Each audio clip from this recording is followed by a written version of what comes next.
My brother's fury.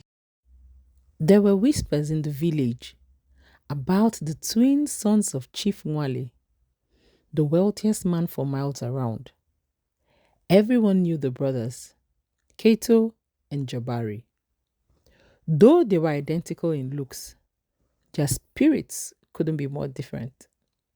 Kato, the firstborn by mere minutes, was the golden child, tall, broad, and sharp witted. He never missed an opportunity to display his excellence. He thrived on being the best at everything, whether it was at the traditional wrestling matches, the town's hunting expeditions, or even solving disputes that his father couldn't be bothered with. Kato had a flair for grand gestures. He relished their attention, basking in the praises that often followed his every move. If there was something to win, Kato would make sure he did. Whether it was a game, a job, or even someone's admiration. Jabari, on the other hand, was a quieter storm. He was good at everything his brother excelled in, but he cared little about being in the spotlight. While Kato flaunted his victories, Jabari found joy in simpler things, like helping his father's workers, sitting by the fire with the village elders, or quietly hunting in the woods, alone. He had an easy smile, a warmth that made people gravitate towards him, even though he didn't ask for their attention. Life between the brothers had always been this way, balanced yet competitive. Kato always competed to win, while Jabari didn't care enough to join the race. But everything changed when Amani came to town. Amani was the most beautiful woman anyone had ever seen. Her dark skin glowed like fertile soil after a fresh rain. Her eyes gleamed with the light of 100 stars, and her laughter, light, musical, had a way of staying in your chest long after it faded from the air. She had come from a neighboring town to visit her grandparents for the season, and every man in the village suddenly had a reason to walk by their home. But it was Jabari who caught her eye first. He had been returning from the fields when he saw her, standing by the river, dipping her toes into the cool water. He hadn't meant to stop, but something about the way she moved held him there. They started talking, and soon he found himself spending more and more time with her. Every afternoon, after his duties were done, Jabari would visit her. He would help her fetch water, carry baskets for her grandmother, and walk her home in the evenings as the sky bled into deep purple. They laughed, shared stories, and in that moment, Jabari knew what was happening. He was falling for her. But then Kato noticed. At first, he had been too busy, too occupied with his many victories and admirers to care about who his brother was spending time with. But soon, the murmurs reached him.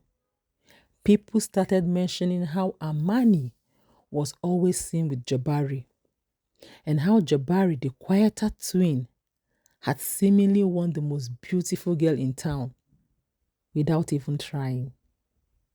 Kato hated that. It wasn't that he loved Amani or that he even wanted her for anything more than what she presented.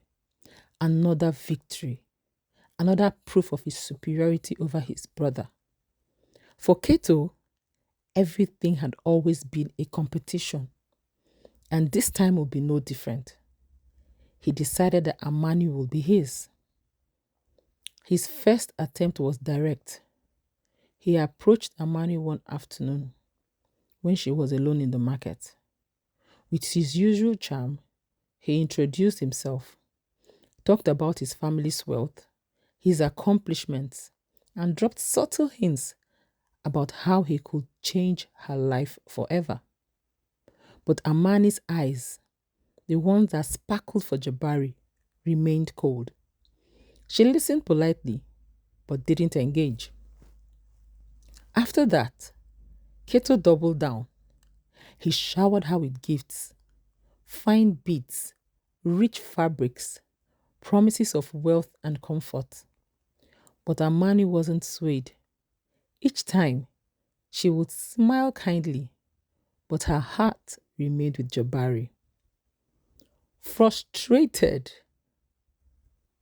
Keto realized that for the first time in his life, he was losing to Jabari. But Keto wasn't one to give up. If winning Amani's heart meant pretending to be his brother, then so be it. One night, he slipped into Jabari's clothes, mimicked his mannerisms, and set off to meet Amani by the river, where his brother usually took her in the evenings. The moon was high in the sky, casting a soft glow over the water as Kato approached. His heart raced as he saw her waiting, her back turned towards him. He put on his best version of Jabari's voice and called out to her softly, "Amani, it's me." She turned, her smile immediate, her eyes filled with warmth. Keto felt a flicker of triumph in his chest. For once, Jabari wouldn't be the one to win. But as Keto drew closer, something in her gaze shifted. Suspicion, doubt, he couldn't tell. "Keto?" she asked quietly, her brow furrowing. His blood ran cold. She knew. "Keto," she repeated, stepping back, her face twisted in confusion and growing anger. "Why are you pretending to be Jabari?" Keto froze, but he was too proud to back down now. He stepped forward, trying to keep his composure, his voice smoother than honey. "Amani, listen. It's not what you think. I was only..." But she didn't let him finish. She turned and darted towards the path leading back to her grandparents' house, her footsteps quick and purposeful. She was faster than Keto had anticipated, and for a moment, panic overtook him. He lunged forward, grabbing her wrist, his grip tight. "Amani, wait.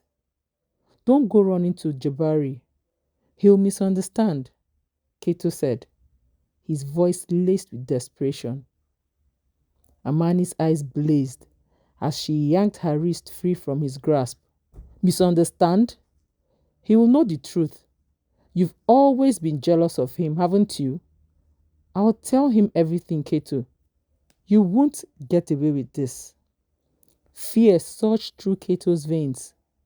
If Jabari found out what he had tried to do, everything would crumble. His perfect image, the respect he commanded, it would all disappear in an instant. He couldn't let her talk, not to Jabari, not to anyone. But Amani wasn't waiting around. She turned and bolted into the darkness, disappearing among the shadows of the trees. Keto stood still, frozen in place for a moment, his mind racing with thoughts of what to do next. He couldn't chase her down now. The village wasn't far, and anyone could see them. No, he needed to think, and think smarter. He needed to cover his tracks. As he hurried back towards his family compound, a twisted idea began to take shape. A plan to discredit Amani, to make her seem like the guilty one. If the village turned against her, no one would believe whatever story she tried to spin about him. And in a place like this, once a person's reputation was tainted, there was no coming back. By the time Keto reached home, his plan had become a clear vision of what he would do.